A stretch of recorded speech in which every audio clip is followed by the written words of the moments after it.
dia bersedia dilaporkan, diproses hukum karena melanggar pasal 284 perzinahan.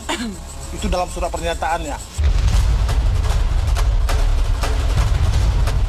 Bersama laporan polisi ke Polda Metro Jaya pada Sabtu 6 Mei 2023 lalu, Indara bersama tim kuasa hukumnya juga menyimak sejumlah cerita. Dari penelusuran mereka, Virgon ditengarai kerap mengirimkan sejumlah uang kepada Tenri. Bukan semata perkara nominal yang diperkarakan, melainkan sederet catatan tak biasa bersama transaksi tersebut, dari keterangan servis kendaraan hingga ganti oli. Lalu, mungkinkah ini jadi indikasi bahwa Tenri adalah orang ketiga, seperti yang kerap disindir Indara di lini masa? Nah, ini kita mendeteksinya agak berbeda nih. Virgon mengirimkan sejumlah uang dengan catatan-catatan. Salah satu catatannya servis, bengkel, kanvas rem. Kita kaget lah, gimana ceritanya nih? Kok bisa ada kanvas rem? Ya, bengkel, jasa servis, terus apa lagi?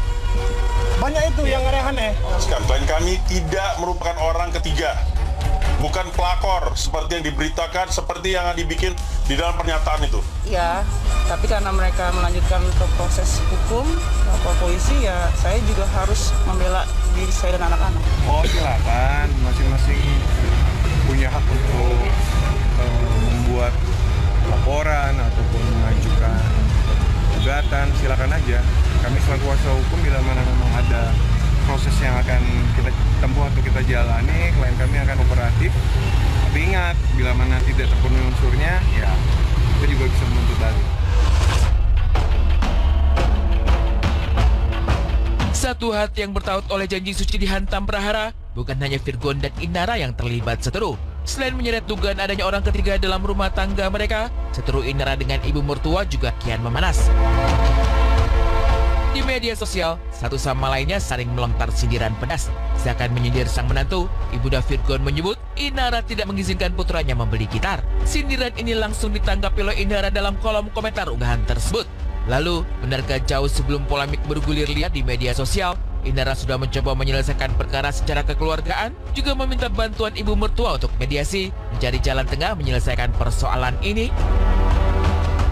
Karena sedari awal sebelum akhirnya viral, saya menemui jalan buntu untuk minta tolong pada pihak keluarga dari Virgon, terutama ibu mertua, untuk menengahkan kami jalan buntu.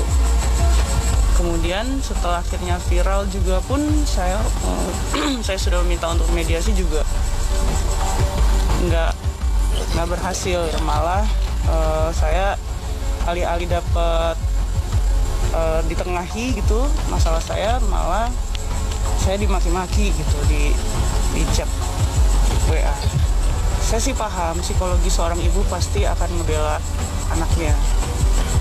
Cuman ada baiknya, alangkah baiknya ketika ada masalah rumah tangga, kalau orang tua tidak bisa menengahi, tidak sanggup lagi menangis, setidaknya jangan ikut campur, supaya masalah tidak semakin runyam. Itu.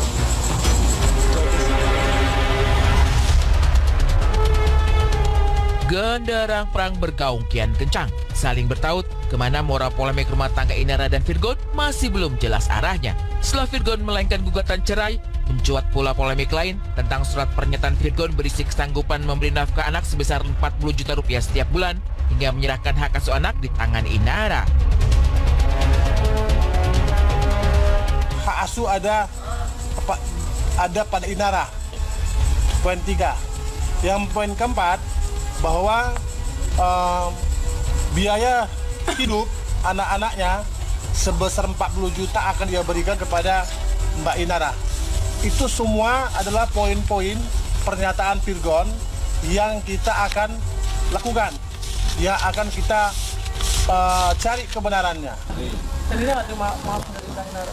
Ya kalau dia nggak terima ya dibuktikan saja kalau memang dia bukan. Apakah Virgon ini playing victim? Nggak mau disalahkan, lempar kesalahan gitu ke Indara gitu, mau disalahkan? Ya kalau soal itu mah itu kan nanti biar tugasnya polisi aja yang buktiin.